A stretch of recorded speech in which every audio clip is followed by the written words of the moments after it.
Hi guys, welcome to the channel. आज हम analysis करेंगे टाटा मोटर्स का। क्या हमें इसमें फ्रेश इन्वेस्टमेंट करनी है या अपने प्रॉफिट बुक करने हैं या क्या है, जो भी वो आज एक बार चेक कर लेते हैं। बाकी मैं तो एनालिसिस इस पे ही करूँगा, चार्ट पे, क्योंकि आपको पता ही होगा price price action is the king. बाकी मैंने थोड़ा सा एनालिसिस किया था इस पे, फंडामेंटल चेक किया था इसके। तो इसके ना कुछ ऐसे चीज़ मतलब थोड़ा सा ये दिख रहा है कि इनके प्रॉफिट कुछ पिछले 3 क्वार्टर से ना कम हो रहे हैं। सो रीज़न फॉर द फॉलोइंग ये भी हो सकता है कि एक तो प्रॉफिट कम हो रहा है, फिर वो JLR का इशू, क्योंकि टाटा मोटर्स का मेन तो जैगुआर लैंड रोवर पे ही डिपेंड है सब चीज़।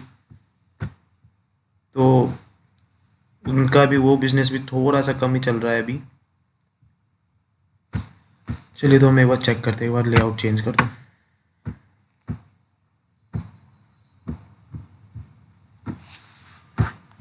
टॉप डाउन अप्रोच करते हैं। हाई टाइम फ्रेम से मैं चेक करूँगा एक बार, ठीक है। और पहले बात तो ये बता देता हूँ, अगर आपने लॉन्ग टर्म के लिए इन्वेस्ट किया है, लॉन्ग टर्म मतलब भाई लॉन्ग टर्म होता है, आप अभी फॉल देख के मत डरो, बिल्कुल डरने की ज़रूरत नहीं है। मान लो किसी ने 2008 के फॉल में इन्वेस्ट, बहुत ही हो गया, 2020 में इन्वेस्ट किया, उनको अच्छा प्रॉफिट मिल रहा है। अगर आपने लॉन्ग टर्म के लिए किया है तो आप होल्ड रख, अगर शॉर्ट टर्म के लिए किया है तो वो चेक कर लेते हैं हम क्या करना है उसमें। Tata Motors monthly time frame पे, बेसिकली मैं अपनी स्ट्रैटेजी की बात बता दूं, स्ट्रैटेजी कैसी है। मेरी स्ट्रैटेजी में मैं ये चेक करता हूँ कि इंस्टीट्यूशनल सप्लाई जोन और डिमांड जोन कहाँ है। एक्चुअली में सपोर्ट रेजिस्टेंस सबको दिखते हैं, लेकिन जो बड़े इंस्टीट्यूशन होते हैं उन्होंने अपने ऑर्डर कहाँ प्लेस किए हैं ये चार्ट में पता चल जाता है, क्योंकि वो छुपा नहीं पाते, क्योंकि वो 10 क्वांटिटी नहीं लगाते, 10 करोड़ नहीं लगाते, वो करोड़ों लगाते हैं। तो इस स्ट्रैटेजी में हमें ये पता चल जाता है कि कहाँ पे इंस्टीट्यूशन ने प्लेस कर रखा है अपने ऑर्डर्स। तो मंथली टाइम फ्रेम में ये सप्लाई जोन है, सॉरी ये सप्लाई जोन है ऊपर वाला, और नीचे वाला डिमांड जोन है। तो ऊपर से सेलिंग तो आई है, मंथली टाइम फ्रेम में, एक हाई टाइम फ्रेम में सेलिंग तो आई है।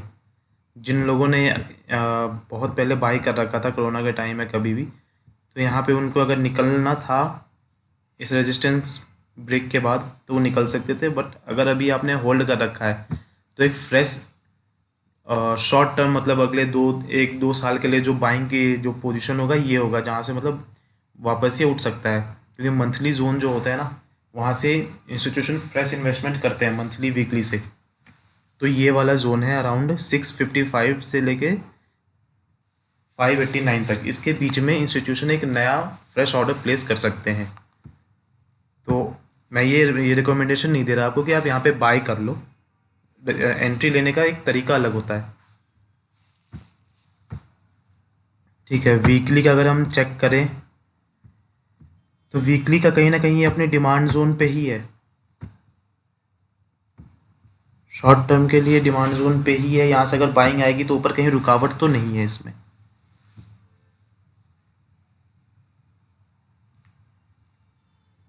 वीकली डिमांड जोन आपका है 737 और 695 टू 737, जिसके बीच में भी हॉल्ट कर रहा है ये, ठीक है।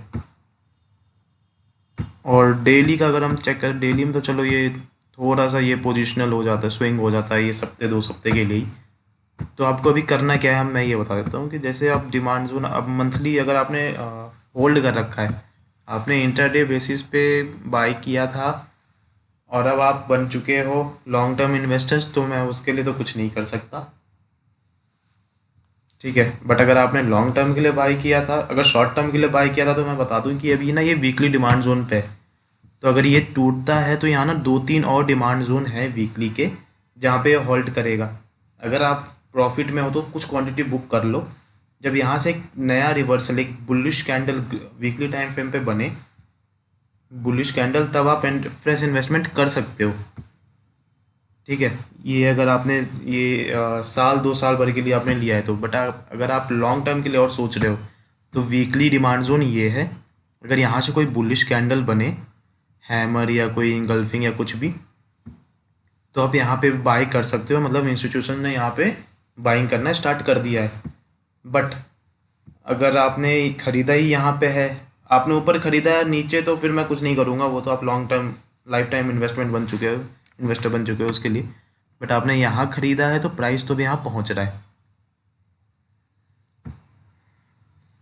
आप चाहो तो अपना होल्ड कर सकते हो पोजीशन।